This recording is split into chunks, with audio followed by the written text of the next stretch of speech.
right? So they're fighting for their liberty.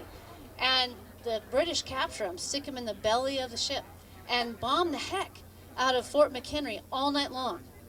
All night long. And so this guy, Francis Scott Key, he's I believe, an attorney.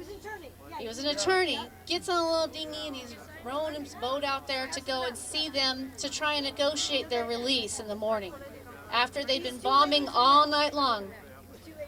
Gets out there, and they allow him to go down into the belly of the ship. And the prisoners say to Francis, can you see in the because it's morning, in the morning light, what we were proudly watching all night long. Last night, when the sun was going down, we could still see it, because the British came and their goal was to knock down the American flag and put the British flag up. And as they bombed, to discourage them. I've heard different versions, but I heard this one version where there's bodies like falling and people dying, and they were using them to prop up the flag. I don't know if that's true or not. But point being is they were doing everything they could because the goal was to get the flag, capture the flag. So the question was, is it still up? Because we watched it all night long. The rockets' red glare, when the rockets would light up the sky, we could see the flag. It was still up. Can you see by the morning light that the flag, is it still there?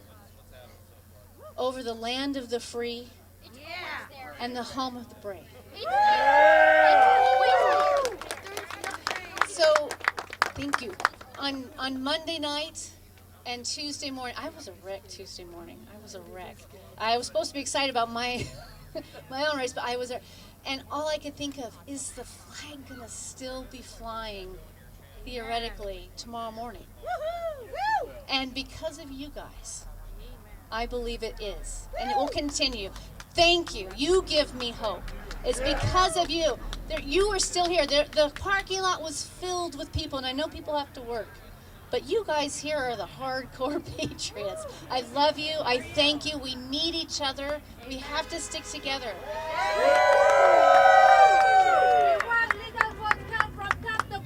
That's right. The land of the free and the home of the brave. Thank you, guys. I love you so much. I'm going to follow that because I've done this. I did this at the Capitol the other day, and I did it the other day here. Does anybody know the third verse? I know you do. Does anybody know the third verse of the Star Spangled Banner? The first verse is, like Kelly was saying, is it still there? And the second verse is, on the shore dimly seen, through the mists of the deep. I have to sing it because I only know it by singing it. Please forgive me. I'm not a good singer. I'm going to just... On the shore dimly seen, through the mists of the deep, where the foe's haughty host in dread silence reposes. What is that which the breeze o'er the towering steep, as it fitfully blows, half conceals, half discloses?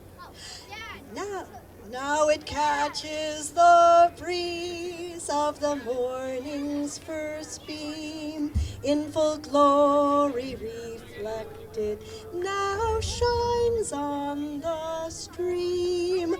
'Tis the star-spangled banner, oh, long may it wave o'er the land of the free and the home of the brave. Okay, so that's the second verse. But the third verse is what we need right now. Because the third verse acknowledges the power and the victory, and the power that gives us the victory. So, okay.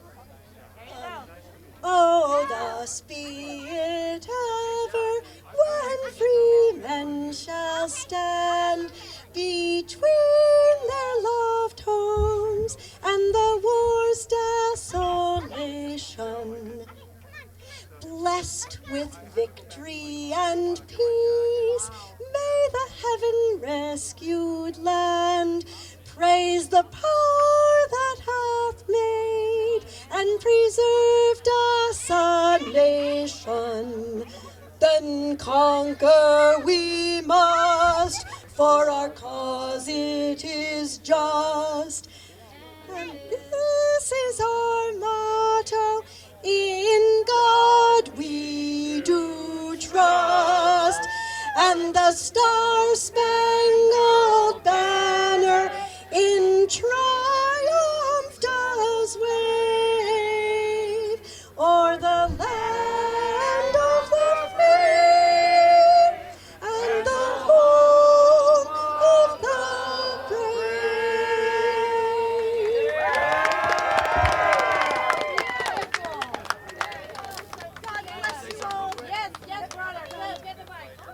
I just wanted to say something real quick about divine providence, you guys.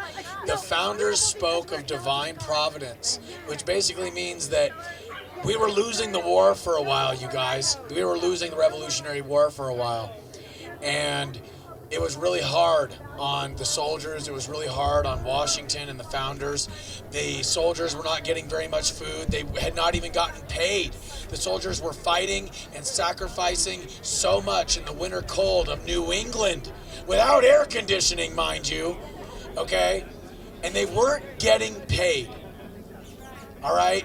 And Washington stepped forward and was basically like, you know what, you guys, hey, he put on his glasses to kind of show that the war had taken a toll on him as well, and basically said, you know, look, I understand we're all not getting paid, but if we do not keep fighting, then we lose everything that we already fought for.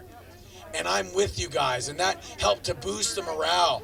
And as they continued to fight, they noticed that it got a little easier with each step.